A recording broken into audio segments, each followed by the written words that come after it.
Hello friends, రైస్లోకి చపాతీలోకి the best combination అయిన పన్నీర్ కర్రీని హోటల్ స్టైల్లో ఏ విధంగా చేయాలో ఈ వీడియోలో చూద్దాం. Welcome back to Riyanshika kitchen world. వీడియోని ఎవరైనా ఫస్ట్ టైం చూస్తున్నట్లయితే please subscribe to my channel. ముందుగా పన్నీర్ని ఇలా క్యూబ్స్ లాగా కట్ చేసుకొని రుచికి తగ్గట్టుగా సాల్ట్, పసుపు, కారం, ధనియాల పొడి, 1 టేబుల్ స్పూన్ ఆయిల్, సగం నిమ్మకాయని స్క్వీజ్ చేసుకొని బాగా కలుపుకొని హాఫ్ అన్ అవర్ మ్యారినేట్ చేసుకోవాలి. ఇలా మ్యారినేట్ చేసి పెట్టుకోవడం వల్ల పన్నీర్ పీస్ అనేది టేస్టీగా ఉంటుంది. మినిమం 15 మినిట్స్, మ్యాక్సిమం 30 మినిట్స్ అయితే ఇలా కలుపుకొని పక్కన పెట్టుకోవాలి. పన్నీర్లో ప్రోటీన్ ఎక్కువగా ఉంటుంది కాబట్టి కండరాల దృఢత్వాన్ని పెంచుతుంది. డయాబెటీస్ వాళ్ళకి రక్తంలో షుగర్ లెవెల్స్ని కంట్రోల్ చేస్తుంది. కాల్షియం, ఫాస్ఫరస్ ఎక్కువగా ఉంటుంది. ఎముకల దృఢత్వాన్ని పెంచుతుంది. సో నెక్స్ట్ ఆనియన్స్, పచ్చిమిర్చి, టొమాటోస్, అల్లం, వెల్లుల్లి ఇలా రెడీగా పెట్టుకోండి. నెక్స్ట్ ప్రాసెస్ స్టార్ట్ చేద్దాం. ఇక్కడ కడాయిలోకి ఒక 3 టేబుల్ స్పూన్ల ఆయిల్ తీసుకున్నాను. తర్వాత మ్యారినేట్ చేసి పెట్టుకున్న పన్నీర్ని ఇలా మీడియం ఫ్లేమ్లో పెట్టి కలుపుతూ ఉండాలి. లేదంటే అడుగంటుకొని పన్నీర్ విచ్చిపోతుంది. సో ఇలా మీడియం ఫ్లేమ్లో పెట్టుకొని కలుపుతూ ఉండాలి. విటమిన్స్ అండ్ మినరల్స్ ఎక్కువగా ఉంటాయి. ఇమ్యూనిటీని పెంచుతుంది. అండ్ అలాగే ప్రోటీన్స్, కాల్షియం ఎక్కువగా ఉంటుంది కాబట్టి ప్రెగ్నెంట్ ఉమెన్స్కి చాలా మంచిది. ఇలా గోల్డెన్ షేడ్ వచ్చే వరకు ఫ్రై చేసుకొని తీసి పక్కన పెట్టుకోవాలి. బరువు తగ్గడానికి పన్నీర్ చాలా బాగా యూజ్ అవుతుంది.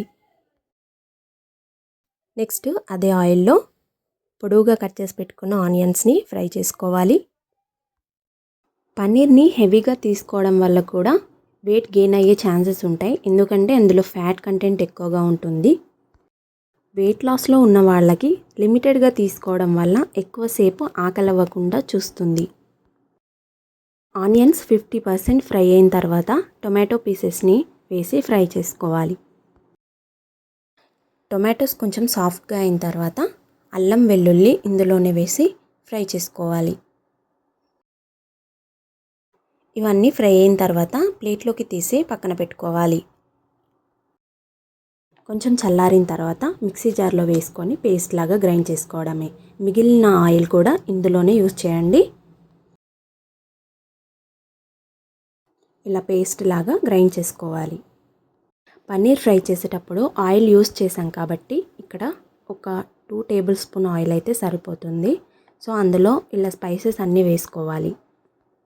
ఇలాచి, లవంగాలు, బగారాకు, బండపువ్వు, చెక్క, అలాగే పొడుగుగా కట్ చేసి పెట్టుకున్న పచ్చిమిర్చి కూడా వేసుకొని ఒకసారి ఫ్రై చేసుకోండి. మిక్సీ చేసి పెట్టుకున్న పేస్ట్ని ఇందులో వేసి కలుపుకోండి. ఫ్రై చేయాల్సిన అవసరం లేదు, ఒకసారి కలుపుకుంటే సరిపోతుంది. పన్నీర్లో పసుపు, ఉప్పు, కారం వేసుకున్నాం కాబట్టి ఇప్పుడు రుచికి తగ్గట్టుగా కారం, ఉప్పుని అడ్జస్ట్ చేసుకొని వేసుకోండి. కారం కొంచెం ఫ్రై అయిన తర్వాత కసూరి మేతి వేసుకోవాలి. అలాగే ఫ్రై చేసి పెట్టుకున్న పన్నీర్ పీసెస్ని కూడా ఇందులో వేసి ఒక 2 మినిట్స్ వరకు ఫ్రై చేసుకోండి. ఇప్పుడు గ్రేవీకి తగ్గట్టుగా వాటర్ వేసుకొని హై ఫ్లేమ్లో మంచిగా ఉడికించుకోవాలి. ఏ మసాలాస్ యాడ్ చేయకుండా అవసరం లేదు. 10 మినిట్స్ వరకు ఇలా మూత పెట్టి కుక్ చేసుకుంటే అంతే. చాలా సింపుల్. చపాతీలోకి, రైస్లోకి చాలా బాగుంటుంది. ఒకసారి తప్పకుండా ట్రై చేయండి. వీడియో నచ్చితే ఒక లైక్ చేసి please subscribe to my channel. Thank you for watching.